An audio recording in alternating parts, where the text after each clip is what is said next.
Baik, perkenalkan, nama saya Mesya Boymaul dengan NIM 1803030042. Saya kelas A, semester 6, jurusan Sosiologi. Kali ini saya akan membahas buku keempat dari mata kuliah Sosiologi Politik dengan judul Politik Integrasi. Kebijakan politik selalu memperhatikan integrasi migran tertentu dan non-migran lainnya, serta masyarakat secara keseluruhan. Apa arti dari integrasi?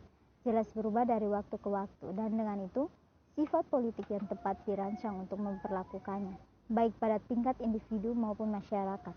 Meskipun ini pergeseran dari landasan konseptual, sesuatu yang disebut integrasi telah menjadi resmi tujuan kebijakan selama 50 tahun terakhir atau lebih.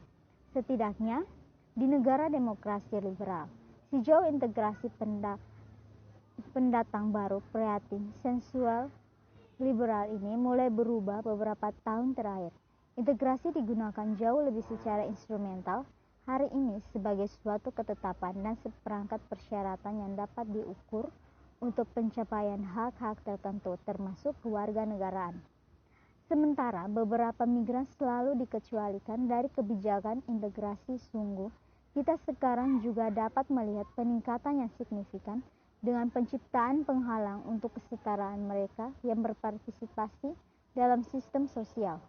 Dengan migran yang menjadi sasaran khusus lainnya, termasuk kulit hitam dan kelompok minoritas etnis dan minoritas nasional, atau yang kembali ke negara mereka sendiri untuk mencoba asal setelah tinggal di luar negeri. Yang berikut menempatkan disintegrasi dalam sastra yang ada. Menurut Morris, stratification memungkinkan untuk pengelolaan kontradiksi tertentu yang muncul tak terhindarkan dari kebijakan pemerintah. Seperti banyak kontribusi untuk petunjuk volume ini, politik disintegrasi biasanya ditunjukkan untuk mengkonsolidasikan konflik antar tujuan kebijakan yang berbeda atau antara wacana resmi dan praktek aktual. Itu perbedaan utamanya, sedangkan stratifikasi sipil mempertimbangkan gambaran statistis dari perbedaan yang membedakan hak sebagai hasil dari kategorisasi resmi. Analisis disintegrasi, proses di mana hak tersebut diperoleh atau hilang. Selain itu, stratifikasi sipil didasarkan pada suatu kontinum, sedangkan disintegrasi menyangkut jalinan dua proses yang tampaknya kontradiktif.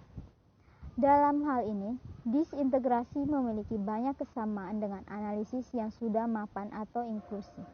Diferensiasi khususnya terutama dalam prihatinnya dengan spesifikasi privasi. Analisis privacy cenderung fokus pada aspek sosial ekonomi, tetapi ada tumpang tindih yang jelas dengan kejelasan status hukum. Ini dapat meluas setiap individu yang status hukumnya tidak sepenuhnya aman. Kelompok yang semakin besar mengikat bahwa perubahan baru-baru ini dalam undang-undang demokrasi liberal untuk menghapus kebangsaan.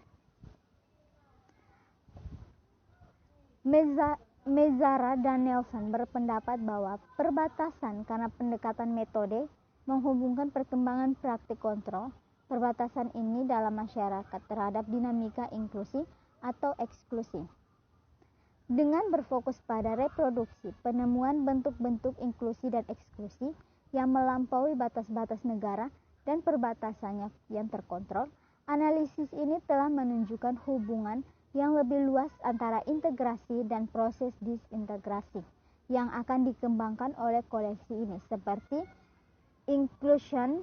Proses disintegrasi yang akan dikembangkan oleh koleksi ini, seperti inclusive disintegration, mempertimbangkan keterkaitan yang kompleks antara proses yang sangat kontradiktif dalam kaitannya dengan individu atau kelompok tertentu, tetapi juga masyarakat secara keseluruhan. Terlepas dari upaya top-down untuk mengontrol atau mengelola migrasi dan efeknya dalam masyarakat, penerima integrasi selalu melibatkan yang dipimpin oleh para migrasi upaya dan proses. Berikutnya 3 kontribusi utama volume ini. Secara keseluruhan, Buku ini dengan demikian secara eksplisit menganalisis sebagai aspek politik disintegrasi tren jangka panjang yang menghasilkan. Dengan demikian, memberikan 3 kontribusi penting untuk literatur yang dibahas di atas. Pertama, ia mengeksplorasi bagaimana integrasi dibingkai dalam istilah dari kapasitas terbatas, sehingga membutuhkan langkah-langkah disintegrasi yang menyertai. Yang kedua, ia menyoroti bagaimana individu terlibat dalam tindakan integrasi yang berkisar dari beradaptasi dengan kendala langkah-langkah disintegrasi menjadi aktivisme migran dan solidaritas dengan orang lain yang teridentifikasi.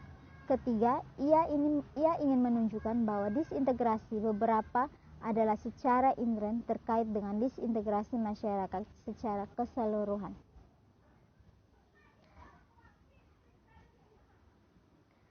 Yang berikut adalah integrasi di seluruh skala dan konteks. Dalam buku ini, kami tertarik pada hubungan antar integrasi dan disintegrasi pada 3 skala yang berbeda, dalam berbagai konteks empiris yang berbeda. Alat penelitian kualitatif daripada metodologi survei adalah yang paling tepat untuk tujuan ini. Tetapi, bahwa dalam kisaran pendekatan kualitatif, ada pertimbangan keragaman metodologis yang dapat ditemukan dari etnografi hingga wawancara terstruktur dengan kunci informan. Perpaduan pendapat ini adalah salah satu kekuatan volume yang diteliti untuk dan diberikan oleh keragaman tangga nada yang dimainkan. Pertama, skala mikro, pertimbangan dampak terhadap dan peran individu dalam disintegrasi. Yang kedua, skala meso yang menyediakan akun di tingkat organisasi seperti Dewan Kota atau LSDM. Akhirnya, skala makro mengeksplorasi cara-cara di mana disintegrasi merupakan kebutuhan bangsa proses pembangunan dengan hati-hati untuk mengawasi batas-batas keanggotaan. Dengan menggabungkan ini, tingkat analisis kami tertarik untuk menyoroti contoh di mana disintegrasi orang-orang tertentu diproduksi oleh hukum, kebijakan, dan atau praktek sehari-hari. Selain itu, kami ingin menyoroti berbagai cara di mana disintegrasi proses terjalin di berbagai sistem sosial. Yang berikutnya adalah integrasi melalui disintegrasi. Perbedaan antara berhak dan pengungsi yang tidak layak di nasional dan kebijakan integrasi lokal di Jerman.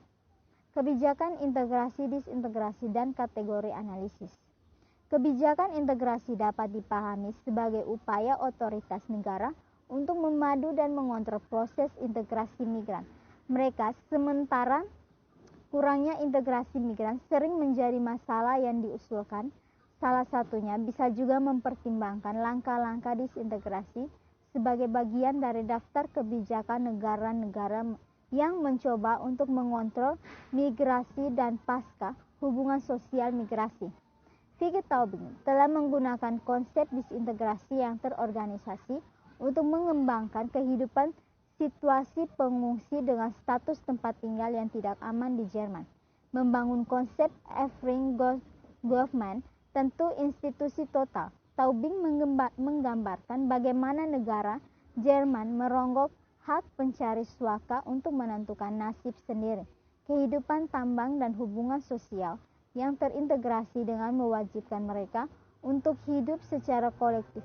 Pusat akomodasi di mana kehidupan sehari-hari mereka tunduk pada birokrasi yang ketat resimentasi.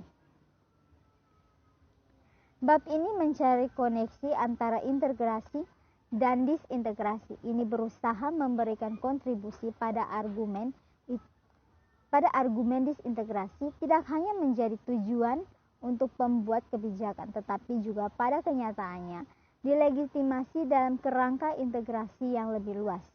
Kategori dalam banyak hal merupakan inti dari kebijakan migrasi dan integrasi, sebagaimana mereka mendefinisikan siapa yang diinginkan dan siapa migran yang tidak diinginkan, dan siapa yang membutuhkan integrasi dan siapa yang tidak.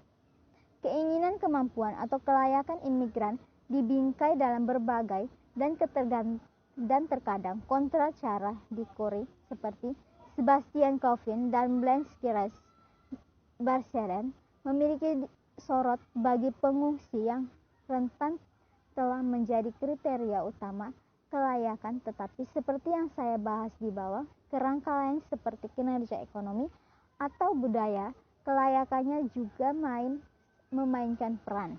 Kita bisa lihat pada pergeseran kategori dan kerangka yang mendasari kelayakan dari waktu ke waktu serta divergen praktek di tingkat nasional dan lokal,